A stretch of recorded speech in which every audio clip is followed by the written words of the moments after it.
Good morning, everyone, and thank you for joining us today for the final webinar in this three-part series covering trauma-sensitive instruction and leadership in schools with John F. Eller and Tom Hirk. Today, we're focusing on the importance of self-care in trauma-sensitive teaching and learning. I'm Lauren Mitchell, editor at Hawker Brownlow Education, which is based in Naarm, Melbourne. I'm joining you today from the land of the Wurundjeri people of the Kulin Nation. In the spirit of reconciliation, Hawker Brownlow Education acknowledges the traditional custodians of country throughout Australia, their connections to land, sea, and community. We pay our respect to their elders, past and present, and extend that respect to all Aboriginal and Torres Strait Islander peoples today. Now, for those who aren't familiar with Hawker Brownlow Education, we empower F to 12 teachers and educational professionals with the tools, skills, and resources to help improve classroom performance and to raise student achievement. Now, I have a couple of tips for today's session. Please use your chat box for any technical questions and send them to the user named Hawker Brownlow Education. That's me. Hopefully, I'll be able to help you out. You will be placed on mute during the webinar, so please feel free to type in the chat box again and ensure that you choose all attendees and panelists just so that we can all see your questions, all see the discussion. There will be a Q&A at the end, so please send through any questions you might have through the chat box too. You are, of course, very welcome to send those questions privately to me, should you wish to remain anonymous. I will read those out at the end. And finally, as with the last two webinars in this series, it's important to note that we will be covering content related to trauma in today's session. So please be careful, be sure to reach out if you need help and feel free to take time out if you need it. This webinar will be available online again on our YouTube channel in about 7 to 14 days. So you can always come back at another time should you need. Now, if you need to be in touch with us at all today or after today, you can reach us via email at info@hbe.com.au. You can also follow HBE at all of the usual places on social media, and you can also find past webinars and other video resources just like this session on our YouTube channel at Hawker Brownlow Ed. As we have all met before, I will just give John Eller and Tom Hirk a very short introduction before we begin.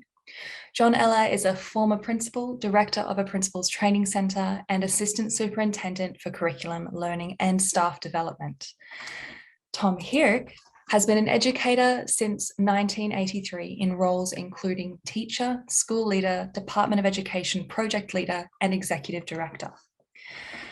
John and Tom, welcome. Thank you again for joining us today in this third webinar in this series. It has been a very valuable ride so far. We really look forward to today's session, and I'll hand over to you right now. Thanks, Lauren. Appreciate it. Thanks everybody for joining us. And again, as always, we look forward to your feedback, any questions, comments. You have our contact information as well as the Hawker Brownlow education information. The conversation doesn't have to stop today. We know that this is going to be an ongoing dialogue, and we're quite prepared to continue that dialogue with you in a variety of different formats. And we'll talk a little bit more about that as we progress through this particular session. So let me get the PowerPoint loaded up here, and we'll begin. So again, John and I are quite willing to work with you, support you as you continue on this journey. We know, as Lauren's just alluded to, it does cause lots of conversation, lots of emotion. We've been fortunate to work with a number of colleagues throughout the last year. Gosh, we could not have imagined this time of the pandemic putting as much stress on schools as we have seen. You may know that over here in North America, Canada, the United States, we are just coming to the end of our school year. So we've got some schools that have already concluded. Many of the schools in Canada in particular will go through the month of June. But we're certainly seeing the impact and hearing lots from colleagues as we reach out that this may have been one of the most challenging periods of time they've ever experienced. So again, please keep in mind that we're here to help. The team at Hawker Brownlow is here to help, and anything we can do to assist you as you continue on this journey to becoming more trauma sensitive, more trauma aware, and leading your colleagues through this process, we're here to help. And as Tom said, this is something that was present before the pandemic, but has been exaggerated because of the pandemic. And as we've worked with colleagues across North America, we found that this year was actually more stressful than the pandemic year when the pandemic first happened. Teachers now are bringing kids are coming back. They're seeing that kids have forgotten how to do school, how to do those kinds of behaviors. And teachers are very conscientious and they're under stress. So we've never been really good at self-care, but now it has really surfaced. So I'm going to turn back over to Tom for this slide about the mask. Yeah, so as John's just alluded to, listen, oftentimes it's our big hearts that get in the way of our own selves, right? We are so wanting to make sure that everyone else is okay that self-care tends to be at the bottom, right? There's a reason why when you board a plane and they go through their routine at the beginning, they tell you to put your own mask on first. You are not going to be able to address the needs of anyone else if your own needs continue to flag, right? So it can't continue to be at the bottom of your to-do list. And we've been repeating this mantra over and over again. Self-care is healthcare. I need you to keep that, tuck that away. Self-care is healthcare, and that it's all right for you to ensure that you are healthy and able to continue in this role. I'm also pleased that we are at the point now in our existence where mental health and wellness is no longer as stigmatized. I still think there's room for some further growth, but we're no longer looking at it as a weakness. It's no longer only being talked about in hushed, whispered voices. It's okay that if your own mental health and wellness is flagging, that you seek some additional support. Right? It's no longer, and it never should have been viewed as a sign of weakness. So what are you doing to take care of yourself? What are you doing to get away from, to exercise some separation? Maybe you're like me and you cheer for the Melbourne Storm. John? In our previous work and in the work that we do with schools, we've taken a scientific approach to this whole aspect of trauma. And we share this picture of the brain, or this drawing of the brain, because it helps explain what happens when students are under stress. But the same types of things happen to us as educators when we're under stress.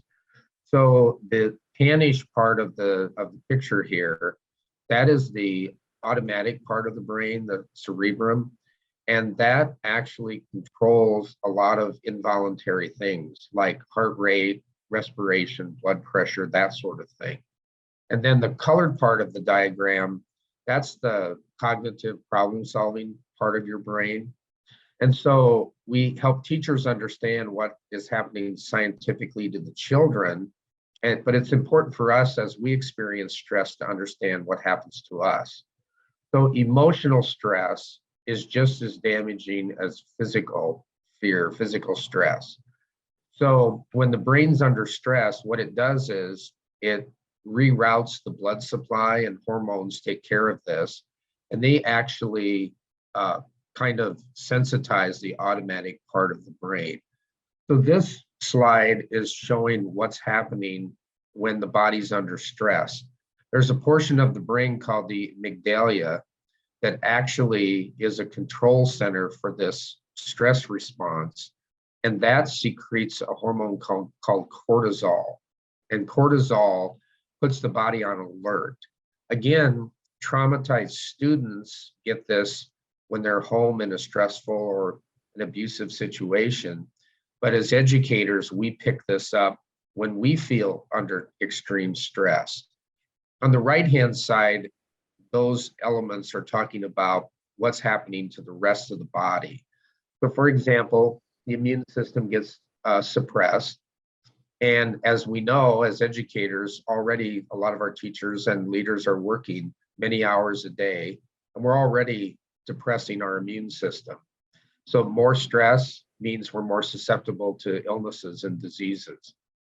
Heart and blood rate increases. And again, the blood goes to the muscles for that response. Digestive system shutting down. And then an extension of the brain is the spinal cord. And that also puts the entire body in alert.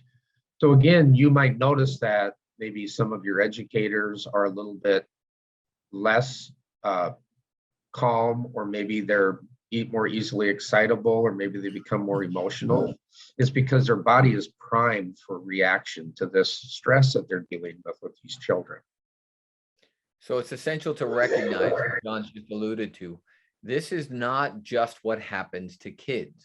This is what happens to human beings. Now, what may be the stress inducer, what might be fear inducing, is very personal. There are things that might cause me to be frightened that for John would be just a walk in the park, or vice versa. And so we don't have the ability to control that. What adults do tend to do is get a little bit better at disguising. So it may not come out as overtly as you might see in some of your students, but it may come out in odd ways. You know, people whose behavior suddenly looks a little bit different, or all of a sudden they're giving you a bit more static when it's a relatively simple request, or they're ignoring some of the things that are going on in schools. And as with kids, we don't want to first rush to consequence. We want to first try to understand what potentially is going on. You know, the stress inducer, the cause, it doesn't matter, emotional or physical, it's the same. Our brain treats those the same. If that stress is going on for more than 20 minutes, that activation, we're now at a level of toxicity, right? And so as we go through this, do we begin to see some of those challenges, the short-term memory loss, the ability to regulate one's emotions? Is there something that you are noticing in your colleagues that's a little bit different?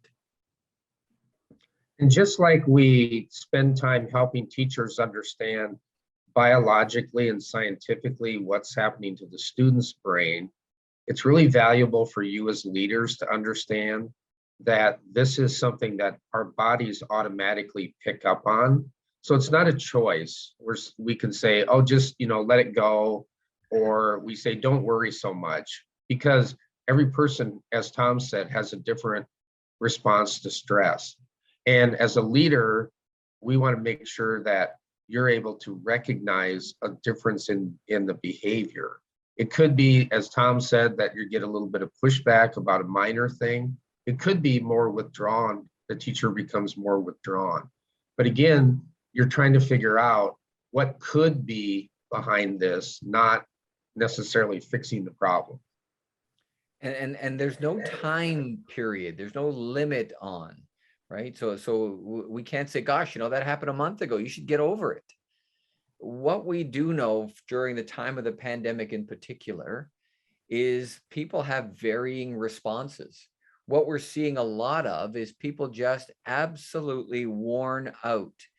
And some are reflecting on, do they have the capacity to get back to what they were doing prior to the pandemic? And the short response that we're seeing over and over again is no, they don't. We're seeing perhaps the greatest drop-off in educators that I have seen during my nearly 40 years as an educator, in terms of people leaving the profession before their time would normally have been for them to leave the profession. We're seeing people saying, I just can't get myself back to that level, right? I'm just worn. And so we have to keep that in mind. So as we talk in this session in particular, this whole notion of self-care, we know it's also going to take some time to rebuild back to being effective in this particular capacity.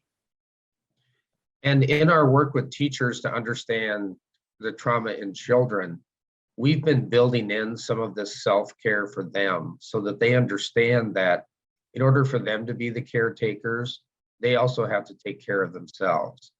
So we've talked a little bit about reactions to stress and trauma, but as teachers, it could be that they've never actually experienced the kind of stress that kids have, but maybe it's the stress of the fact that they can't get them caught up, or maybe it's the stress that they feel guilty, that they're not as good as they were before the pandemic.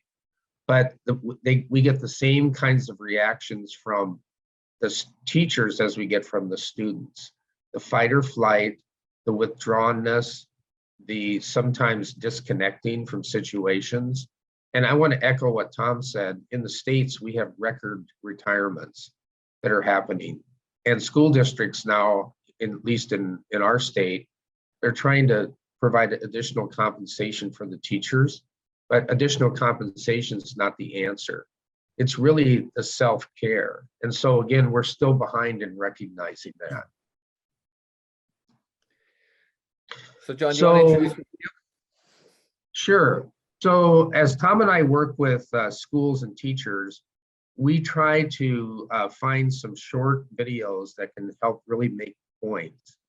And we have probably a few hundred of these that we've been sharing. And so we wanted to share one with you. And this is a teacher, and this was actually started before the pandemic, this particular person, but she has a message for her colleagues about self-care. So again, it's about 3.5, 4 minutes long. It really helps make the point from a collegial kind of focus. Oh, sorry.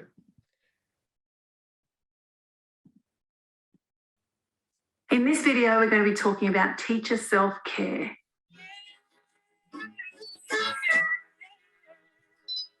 Hello everyone, welcome back to Kafootball Land. It's EJ Kafootballs here. I am glad to be making a new series of videos all about teacher self-care. This topic is so important and it's very dear to my heart, and I've come up with a little sort of a system, I guess you could call it, or a series of ideas about teacher self-care, and I wanted to make a series of videos just explaining my ideas, giving you some tips and some strategies, and opening up for discussion about this really important topic. So if you have any questions or ideas about teacher self-care, make sure that you put them underneath this video. You can also reach out to me on Instagram. I am Kafootball Classroom on Instagram, and I'm happy to DM with you there about some of your ideas about teacher self-care. I'm also interested in finding out about your stories, your experiences, and what you have found to work for you.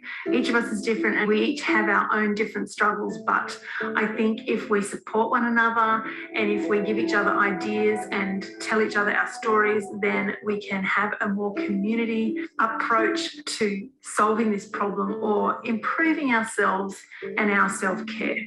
So let me tell you in this introductory video to my series what my ideas are and my little system that I thought of, which is a 6-pronged approach to teacher self-care.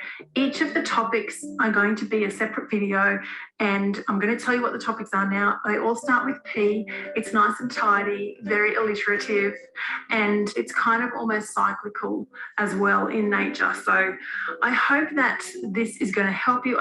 I do get a lot of interest in this topic, especially over on Instagram, where people sort of ask me, being an older teacher, a more seasoned, experienced teacher, and a parent as well, how do you do it all? And what's your secret? And how can I manage and cope being a teacher? It's such a demanding job, and we need to make sure that we're looking after ourselves, of course. So let me tell you what my 6P approach is to teacher self-care. First of all, I believe that we need to plug in and pay attention to ourselves, to our bodies, to our mindset, to what's happening inside us and around us, so that we can then deal with what's placed in front of us. The second P is to protect yourself. Protect yourself from yourself, and protect yourself from those things or people around you who may be purposely or accidentally interfering with your well-being. The next P is to prepare yourself. Prepare yourself, prepare your environment for what is going to be happening in your life, in your season, and to make sure that you're protected so that you won't end up being in a crisis or a meltdown or a burnout or any of the other horrible things that too easily and too often happen to teachers. The next one is pamper, one of my favorites, because I'm going to explain it more in the actual series, but how can we pamper ourselves? What does that mean? What place does it have in this 6P approach? And what are some ideas for pampering? That's going to be a fun one. The next one is prevent. How do we prevent ourselves being in these kinds of situations that cause burnout or cause meltdowns or cause overwhelm? The final P is purpose, and it kind of links back to the very beginning of plugging in, but knowing your purpose and knowing what's really important and valuable in your life and making sure that your actions, your activities, and your thinking and everything aligns with your purpose. I hope that you're going to find this series useful. I do think that it's going to stretch into next year, so make sure you're subscribed so that you don't miss out on any episodes. And I really want this to be an interactive series, so please, please, please place in the comments below your ideas, your experiences, your thoughts, your strategies. If you don't want to do that in a public way, then just send me a DM on Instagram. I'm there pretty much all the time, 6 days a week anyway, is when I check into Instagram. Thanks so much for watching, and I will see you in the next video. Don't forget to teach well, live well, and be well. So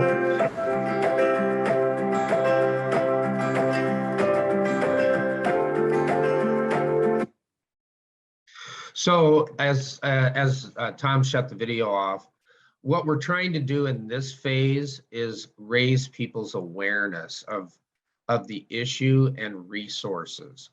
And so many schools now are operating with professional learning communities, and teachers have been focusing on gathering resources for kids, and now part of their professional learning can be gathering resources for themselves. So there are literally hundreds of these videos out there. Some are better than others. And Tom and I have tried to screen some, and we provide the links to the leaders of the school. And when people see them, we talk about the fact that not every video is terrific, but it does raise awareness. And a second kind of resource that we've shared with schools are books. And right now, this is a growing area in a lot of educational publishers. They are producing books. Some books are open source. You can get them on the internet and download them, and other books are actually being sold. So if you can go back to the books for a moment. Yes, thank you. For example, Teacher's Guide to Self-Care. I found that book on a site, and I think it was like 50 cents or something, but it has lots of good information in it. And then the Everyday Self-Care for Educators, that's a book that's that somebody can use like a journal. And then our colleague Tina Bugren has written about this idea of taking time for you, and this is a planning booklet. And then finally, A Moment for Teachers. This is sort of like the journal again, where it's taking every day and providing some kinds of activities. We also know that where you are on this journey is very much a personal step. You may be one of those people who is saying, wow, you know what, I know I should, but I haven't really done a whole lot of self-care. So you may want to begin on the 5 minutes or less list, that next first step for you. If you've been doing some things and you're looking to add, you may want to go to that middle column, which is an hour or less. And if you're continuing in your progressions, but here's what we'd like you to do, and you don't need to share this with us, but as you look at this screen, are there some things on there that you are prepared to commit to, that you're going to take that challenge and say, you know what, for the next week, I am going to pick any of these, and make this something that you do check in with self. Heck, if you can find a partner who is willing to do this journey with you, you can check in on each other. So how did it go? The point of the check-in isn't really to create a woe is me moment or to be, worried about what you did or didn't do, but instead to say, okay, I've got to begin this. And, look at those lists. are there some things? Probably many of the things that are on these lists are not new to you, but have you taken the time to do them? And Tom and I recently worked with a large district and a large group of teachers, and we asked them to, we had follow-up sessions planned every 2 months, and we asked them to pick 1 or 2 of these items and implement them. And it was interesting because when people came back in 2 months, some of them picked things as simple as drinking more water. And there's a lot of health benefits outside of just stress in this idea of drinking more water. And on the 5-minute or less, a really effective strategy is the express gratitude. And as humans, sometimes we forget about the really good things that have happened. And you might also know of this as affirmations. So teachers at the end of the day, if they can just take a few minutes and reflect on what are they happy about, what are they thankful for, what went well, that piece in itself can be really, really effective. I know a principal that asked the teachers to, at the end of a week, to send an email with at least 3 affirmations of themselves and what they've done. And at first, of course, they thought this is an assignment, she's checking up on us. But in the end, they found that then the principal took all of this and gave it back to the teachers and said, look at all the positive affirmations that we have. And it really began to change the mindset. And as you think back to what we talked about in trauma-sensitive instruction for students, a key behavior is changing the mindset. So that's what we want to think about here. Then obviously in the longer than 1 hour, some people are really prepared to do that, and other people, they may have to work up to it. Yep. I am committed to taking a nap. I'm really trying to perfect that. And I think I'm getting better at it. I'm not so sure others in the household necessarily agree that of all the things on that list, that should have been my first priority, but I am committed. And another skill that we have presented in previous seminars is the skill called temporary suspension of opinion. And at first, this is a skill that seems like it's more about good listening, when in fact, when you become really good at it, you're also able to keep that amygdala from getting into the reactionary mode by having self-talk and not letting your emotions take charge of you. So this is a skill that moves from a listening skill to a self-regulation skill that is really, really powerful. We also know that for us Tom. to sort of get a sense of what we're doing, we need to know, where are we at our starting point? And John mentioned our colleague Tina Bogren, and she's put together this, and again, this is a downloadable PDF. You can just go on the Hawker Brownlow Solution Tree website, and you can see these kinds of tools. And you'll see that she's broken it into physiology, safety, belonging, esteem. And, are you doing it never, rarely, sometimes, often, and always? You can see, I drink at least 6 glasses of water. So think about your last week. How often did that occur? And then you'll set some target, some goal for yourself that you believe will be an opportunity to improve, and then you'll measure the impact of that achievement, that accomplishment. And the self-assessment does another thing, which raises the awareness of the person about what kinds of things they could do that could begin to model self-care for themselves, that then can start turning into habits, which is kind of back to what we talk about in trauma-sensitive instruction. We want the teachers to realize the situation and then make mindset changes so that all students are successful. Because we know there's so as you know, yep, we like to use quotes. So if the first plan doesn't work, keep going. Right. So what else have we got? And we know this, again, it gets back to the uniqueness of the experience. There are some things that work generally for a lot of people. But the more unique the challenge, the more unique the plan or the response needs to be, right? As we continue on with this work, we know that not everybody responds the same way to the same event.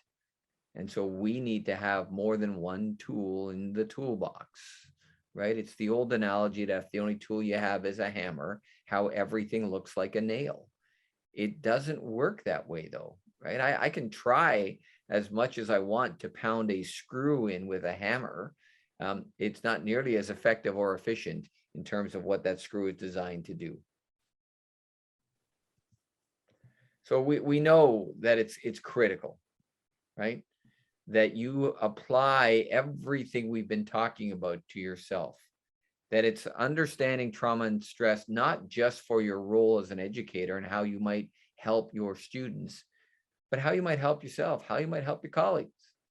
That it's important that you have your connections, that you have the ability to self-regulate, right? And that, when you start to feel overwhelmed, that you do have a network, you have the capacity to reach out, that you feel both supported and cared for. John talks about affirmation.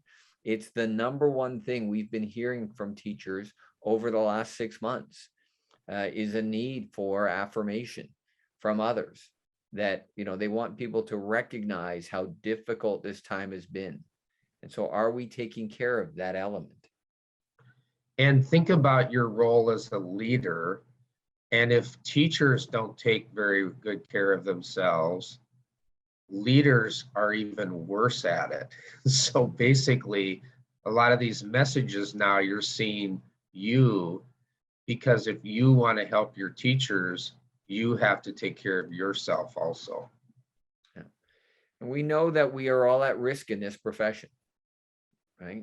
Sometimes the exposure to a traumatizing event may result in that stress load being so much that you may already start to experience the PTSD, the post-traumatic stress disorder symptoms, because you got so engaged. And we want to make sure we're being cautious about the impact of that, and that you are, again, exercising an awareness.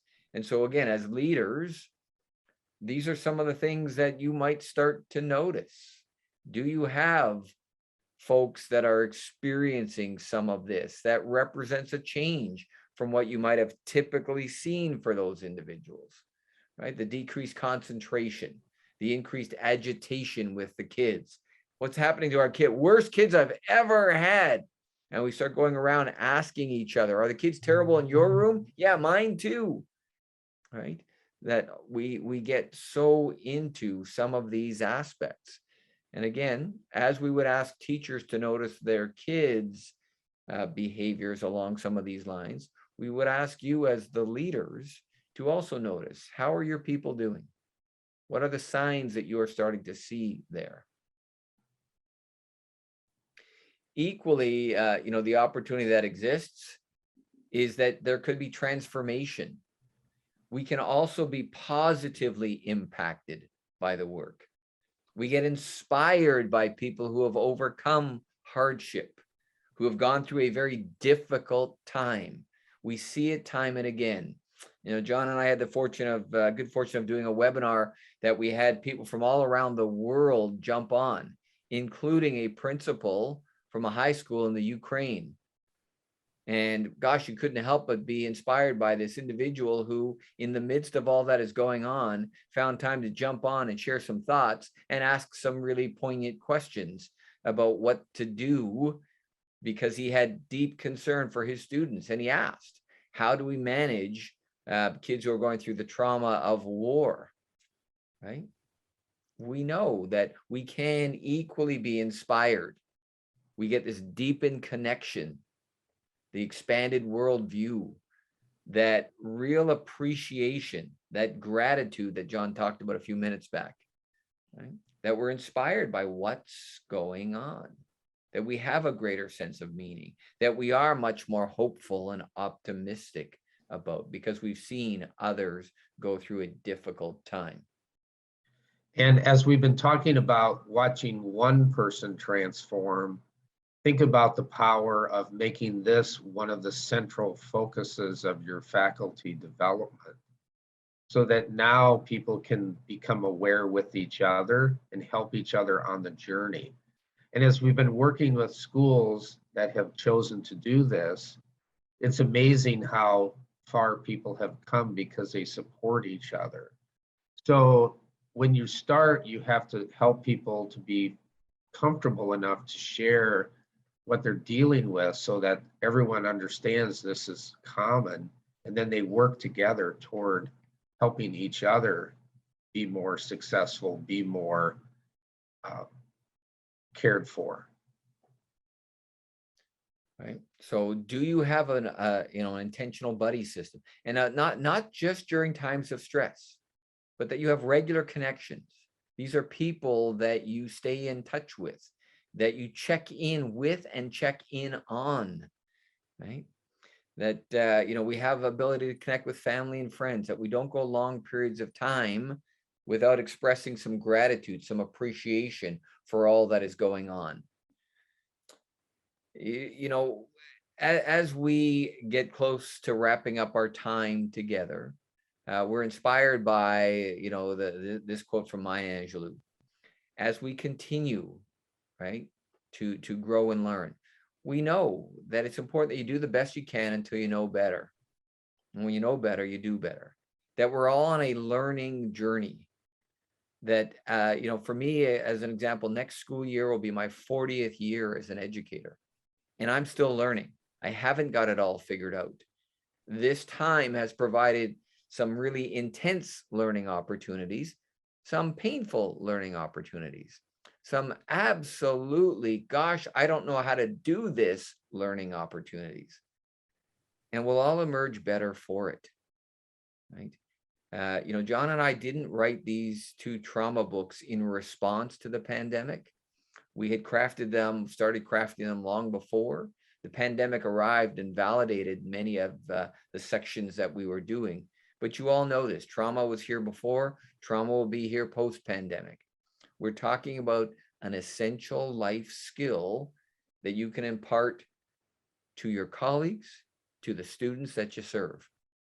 So, as we continue to think about the ways we can support, we do this in a variety of ways, right? We've got 3-part, 4-part, 5-part series.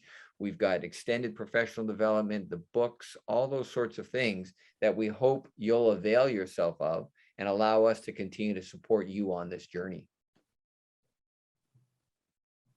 John, So with that, yeah, we're closing down, and we're going to open it up for questions.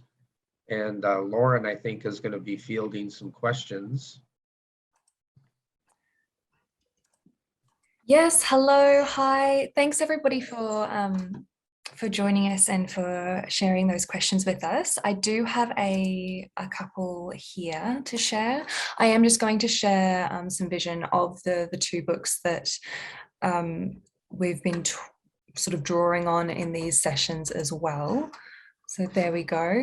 Now, our first question is, do you have any thoughts to share on the role of routines or instituting ongoing practices of self-care, and how putting those little steps in place and being consistent, what kind of effect that can have, as opposed to sort of little one-off bits, band-aid solutions?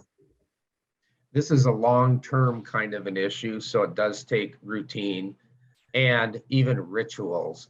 And if you were with us for our earlier webinar, we talked about the value of rituals in schools for kids, because rituals are emotionally based routines. And Tom and I both have had lots of experience before the pandemic having rituals with staff, and things like, how do you get rid of an issue or a problem? How do you move through the change process? A lot of those kinds of rituals will also help teachers with the self-care. It allows people to empty put things out on the table, and then move on. So I find extreme value in that. Tom? Yeah, the research is really clear that routines are significant during times of stress, trauma, in order for us to maintain a sense of stability. And so one of the things that, we are seeing more and more of, particularly as we, get back to a more typical sort of scenario in schools, is that we've got to go back and reacquaint students with some of those routines, reacquaint colleagues with some of those routines that we can ground ourselves in. That notion of redundancy builds fluency, that we get better at things through repeated practice. I think it's become very apparent that during the time of disrupted learning, and by disrupted I mean maybe you went remote, maybe you had a hybrid, maybe you had face-to-face for a week and then had to shift again, that really it was the routines, the practice of school that everybody got away from, and that we've got to redevelop, on some levels, rebuild our family in our house and going over those expectations. And that will help to ground some of the next steps forward. And routines and rituals really help bring the emotion back into the school. And I'm going to focus primarily on the adult part in this second part of my response, because sometimes with adults, we kind of feel like, well, too bad, we got to focus on the kids. But the adults also have feelings and emotions. And some of these routines and rituals are really good at helping us gradually bring them out. Again, I don't recommend that everybody empties everything on the table, because maybe there's no way of dealing with it. But like a pressure cooker, I grew up in the Midwest of the States, and we did, my mom did cooking in a thing called a pressure cooker, which is a locked pot with a weight on top, and it lets so much out at a time, so much steam. And when that thing was rattling, you could either turn the flame down, or you could take off the little weight, and it would cause a huge problem because all the pressure comes out at once. So when you're dealing with emotion, you want to be careful to think about your capacity to handle it. So you don't want to necessarily take the lid off the pressure cooker. Maybe you want to gradually turn the heat down so that teachers learn how to cope and how to handle things. So that's where I think routines and rituals are really instrumental. That's a really illustrative example. Thank you. That was a great response. Thank you both. And it sounds like it's a case of really recognizing that the practice of self-care is a practice. It's an ongoing thing. It's not something that you can just rip the lid off and let all of that steam run out of, and use that as your ongoing strategy. Is that the sense? Yeah, think about the fact that this didn't happen overnight, and it wasn't just caused by the pandemic. What we found in our research to do the book is that many educators also had ACEs, adverse childhood experiences growing up, and many of us have suppressed those.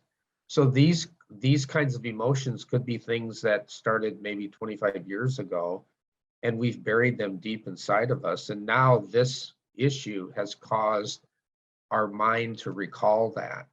So again, you can't just rip the lid off because we're not prepared for the coping, but the gradual, and a lot of times we forget about the fun part of working in a school. And so rituals and routines can really help with some fun. My wife Sheila and I have a book called Energizing Staff Meetings, which you probably have at Hawker. It's a solution tree book, and the whole book is about those kinds of things. So I think that even without pandemic, it's really a good thing to build that culture of it's a good place to work, and I enjoy it here. I'm serious in my work, but I enjoy it. Those are two really good things to have. Thank you. We've also got a question about if you've got any tips for asking for help or support when you need it. So I think a lot of teachers are really good at being strong for other people and putting on a brave face and really sort of just soldiering on. But how do you be that vulnerable to say, I am struggling, I need support, to say your colleagues or your friends or your family that you're making changes, you need extra support and so on?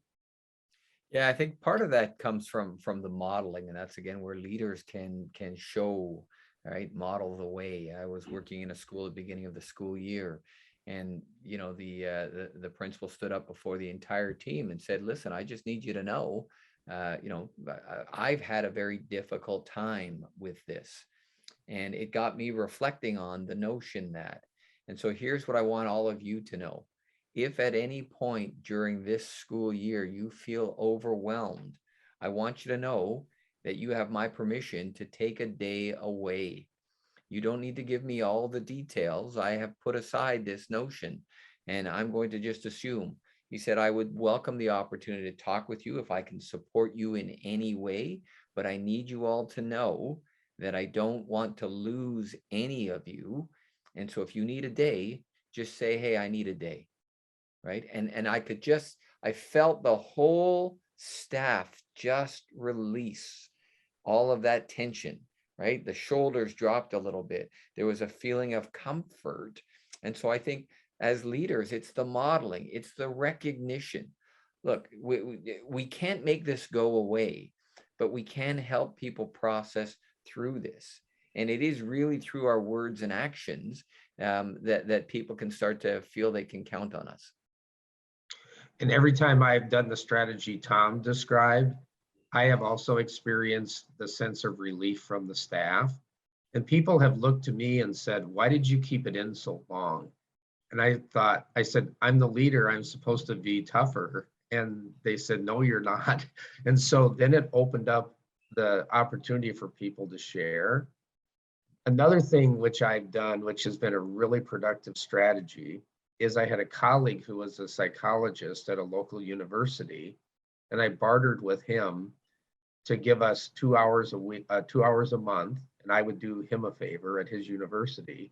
And he came and we gave him an office and we released people to come down and visit. And again, might sound a little bit radical, but it was interesting because they talked about issues with parents and how do you handle a certain upset parent situation, or here's an issue with a child in my classroom. How can I, from the psychological standpoint, deal with that? I never found out what the issues were, but the teachers always encouraged me to continue this because they felt like they had the opportunity to just talk with somebody who was confidential and completely open. So again, what Tom and I are describing are, you try to build the culture so that people feel comfortable talking about things when they're hurting, as well as their victories. You know, you don't want to have, it's not that, oh, the only thing we're going to talk about is the negative, but you talk about affirmation and needs, and then over a short period of time, they're going to start to learn that this is a safe place to work. So this is extremely powerful culture setting for a school. Thank you.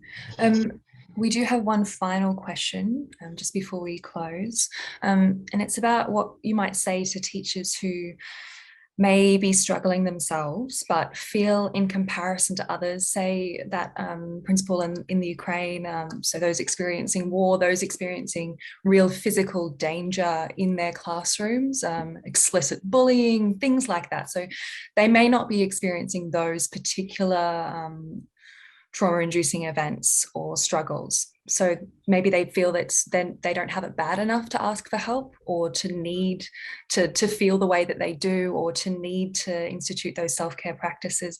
What would you say to those teachers who feel they don't have it bad enough to really raise their hand and ask for help? Tom said this earlier, everybody's reaction is different. And if it's real to you, then it's real. And I think that we have to help people to understand, and this again is a trust and safety issue. Because if I'm the leader and somebody comes to me and they tell me about a problem and I react that, well, that's not so bad, you ought to see so-and-so, then pretty soon I build that expectation where I think we have to take these things seriously and not negatively reinforce people by reminding them of how bad it could be. Yeah, there's an Andy Stanley quote that I shared with another group today. And basically it's leaders who don't listen to others will soon be surrounded by people who have nothing to say. Right. And so when we have people who are able to finally find their voice, the worst thing we can do is say, yeah, you know what? You think that's a problem, Lauren? Let me tell you about a real problem, right? Maybe you'll feel better if I tell you 3 other people who have it worse than you. No, the only thing you'll feel is I can never approach this person again. I have been given a clear indicator that this is my problem to manage. And that's the insidious nature of trauma. We minimize it and we cause people to think they have to go away and solve this on their own, as if it were that simple. Right now, you know, John and I both, we've talked in the past about the trauma we had growing up, and that was a strategy I didn't share with anybody. It was my problem to manage, right? And I often got into, oh, people have it worse than me, so therefore, right? And the minute we do that, we start to minimize, and it robs us of that capacity to engage in some of the other positive things that we shared today. Thank you both for your generous responses to all of those questions, but also particularly that last one. I know that that's something that a lot of people struggle with in a lot of different areas. So it's good to be able to hear that, basically. So that is all that we do have time for. I will note that both John and Tom mentioned a couple of other resources through this webinar. And we're hoping to be able to combine those in an email out to all of our participants today as well, just so that you can see, you can get your hands on those basically. I have dropped the links to the 2 books that a lot of this is drawn from as well into the chat. That again will be in that, that follow-up email from us. And you'll also hopefully get some more information about what other kind of resources you can engage with that John and Tom will be putting on in future or have already put in place for you to draw on. Thank you all so much for joining us today, and this is the 3rd in this series, so thank you for joining us all along this journey. I know it's really not easy to take the time out of your day, so it's terrific that you value this as much as we do as well, and that I really hope that you've been able to gain a lot from this. We appreciate you being here as well. You can find both of the books, as I've mentioned, more at hbe.com.au. And finally, just a huge thank you to both John and Tom for joining us today, joining us all the time, sharing their insights with us.